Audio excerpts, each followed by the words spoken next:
Assalamualaikum warahmatullahi wabarakatuh. Salam sejahtera, Om Swastiastu, Namo Buddhaya, salam kebajikan. Perkenalkan, saya Karamawati selaku pembicara pertama akan memperkenalkan kedua rekan saya terlebih dahulu. Di sebelah kanan saya ada Medika dengan Astiti selaku pembicara kedua, dan di sebelah kiri saya ada Ega Tania Fortineta selaku pembicara ketiga.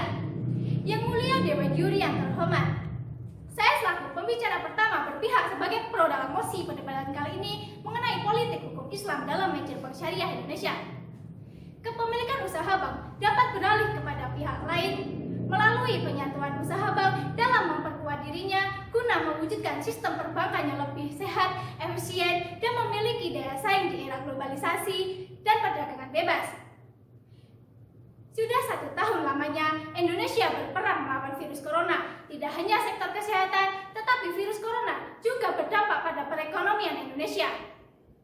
Beberapa tahun ini, banyak bank syariah Indonesia yang menunjukkan adanya peningkatan secara signifikan. Hal ini tentunya menjadi angin segar terhadap perkembangan ekonomi syariah di Indonesia, terutama pada masa pandemi COVID-19. Kondisi ini kemudian didukung oleh pemerintah dengan dikeluarkannya peraturan dari Otoritas Jasa Keuangan nomor 11/POJK-03/2020 yang berisi tentang stimulasi ekonomi nasional sebagai kebijakan countercycle terhadap dampak penyebaran virus corona. Kebijakan ini adalah upaya nyata dari pemerintah untuk menyetabilkan perekonomian Indonesia pada masa pandemi COVID-19 dengan cara melakukan merger bank syariah.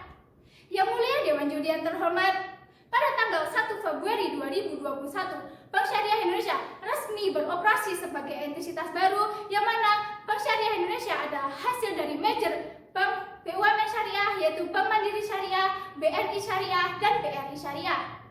Merger dari ketiga bank ini adalah upaya dan komitmen pemerintah untuk memajukan ekonomi syariah sebagai pilar baru kekuatan ekonomi nasional, dan secara jangka panjang akan mendorong Indonesia sebagai salah satu pusat ekonomi syariah global. Selain itu, merger bank juga menjadikan lebih efisien, memiliki modal yang lebih besar, dan mendapatkan dana murah. Penyaluran dana murah inilah yang akan menguntungkan nasabah, terutama pada segmen usaha mikro, kecil, dan menengah, karena pada dasarnya pembentukan merger bank syariah ini adalah mengangkat keinginan pemerintah untuk memajukan ekonomi umat, yaitu dalam sektor UMKM dan JISBAM. Hal ini sesuai dengan Undang-Undang Nomor 21 Tahun 2008 tentang Perbankan Syariah Pasal 4 Ayat 1-3.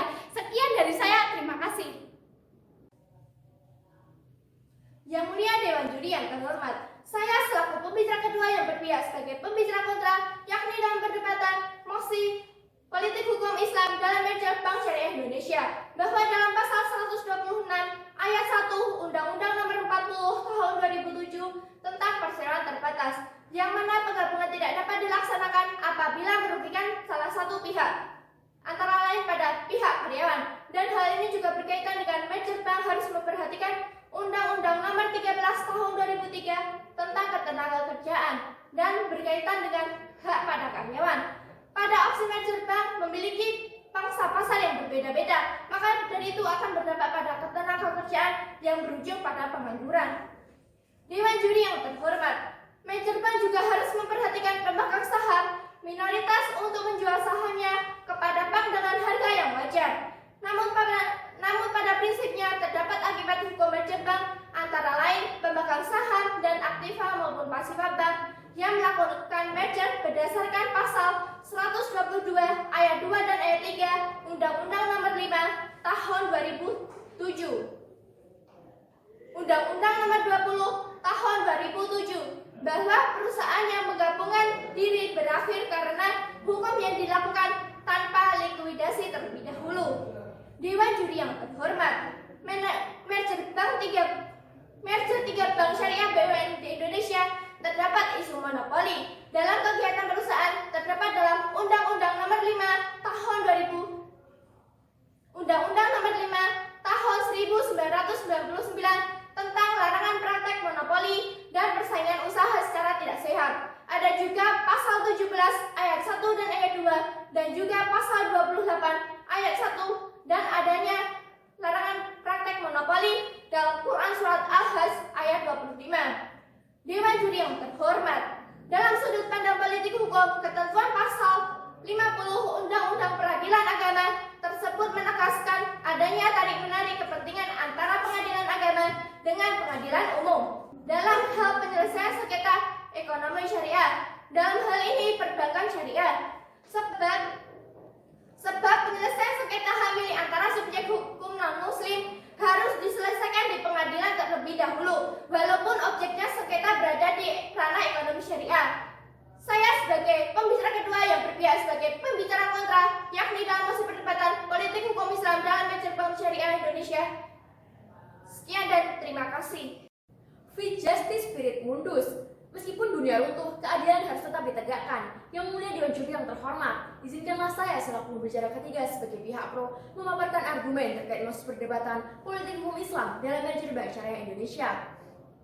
Dampak politik hukum Islam dalam Majelis Bank Syariah Indonesia memiliki potensi besar dalam perkembangannya.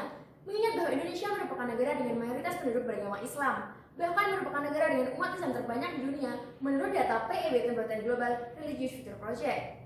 Maka dari itu dibentuklah BSI agar penyelenggaraan ekonomi Islam di Indonesia dapat berkontribusi dan memberi pengaruh positif bagi bangsa. Penerapan politik hukum Islam digunakan sebagai pedoman sekaligus payung hukum terkait Majelis Bank Syariah Indonesia. Bank Syariah Indonesia menerapkan prinsip syariah seperti wadiah, mudorobah, murabahah, dan lain-lain sehingga masyarakat terhindar dari transaksi haram berupa masyir, boror, dan riba. Yang mulia dan juri yang terhormat, perlu kita ketahui bahwa Bank Syariah Indonesia sangat membantu masyarakat. Contohnya dalam segmen pasar retail yang membantu dalam keperluan ibadah haji dan umroh. Lalu dalam segmen pasar korporasi dan wholesale sangat membantu dalam pembangunan proyek berskala besar. Bank Syariah Indonesia juga menargetkan porsi pembiayaan sebesar 23% kepada segmen UKM dan mikro. Selain itu, Bank Syariah Indonesia juga memberikan fasilitas kepada ekspor produk halal Indonesia. Yang mulia dan juga yang terhormat, Bank Syariah Indonesia dikelola secara transparan, akuntabel, dan saksama sehingga berlaku sesuai dengan peraturan undang-undangan yang berlaku sesuai politik hukum Islam. Bank Syariah Indonesia juga menciptakan lapangan kerja dan meningkatkan taraf hidup rakyat. Kebijakan tersebut juga mengatasi kesenjangan ekonomi yang terdapat dalam pasal 33 Undang-Undang Dasar 1945 dan sila kelima Pancasila. Bank Syariah Indonesia masuk ke dalam 10 besar emiten dengan kapitalisasi terbesar di Bursa Efek Indonesia. Dengan pencapaian tersebut, saya sebagai pembicara ketiga pihak pro sangat sepakat dengan mosi perdebatan kali ini. Sekian, terima kasih. Kesimpulan dari mosi perdebatan kali ini dari sisi pro adalah Majelis Bank Syariah adalah upaya pemerintah untuk menstabilkan perekonomian pada masa pandemi COVID-19. Majelis Bank Syariah menjadikan lebih efisien, memiliki modal yang lebih kuat, dan mendapatkan dana murah. Penyaluran dana murah inilah yang akan menguntungkan nasabah, terutama pada sektor UMKM. Selanjutnya, Majelis Bank Syariah juga menguntungkan masyarakat antara lain untuk keperluan ibadah haji, umroh, kesehatan, pendidikan, dan lain sebagainya. Sedangkan pada sisi kontra, Bank Majelis Syariah memicu terjadinya monopoli mengingat ekosistem perbankan syariah di Indonesia yang tergolong sangatlah minim. Selain itu, dominasi dari 3 bank yang dimerger juga menjadi pemicunya. Majelis Bank Syariah juga terganjal Undang-Undang Ketenagakerjaan yang mana tidak menutup kemungkinan Majelis Bank Syariah adanya pengurangan ketenagakerjaan pada operasionalnya. Jadi, seharusnya tidak perlu adanya penggabungan itu dan membiarkan kondisi ini berjalan sesuai dengan alamiah supaya pemainnya bisa lebih banyak, memicu persaingan yang lebih sehat, memicu dinamika yang lebih baik sehingga perbankan syariah bisa tumbuh lebih cepat dan konsumen memperoleh pilihan yang lebih variatif. Sekian dari kami. Wassalamualaikum warahmatullahi wabarakatuh.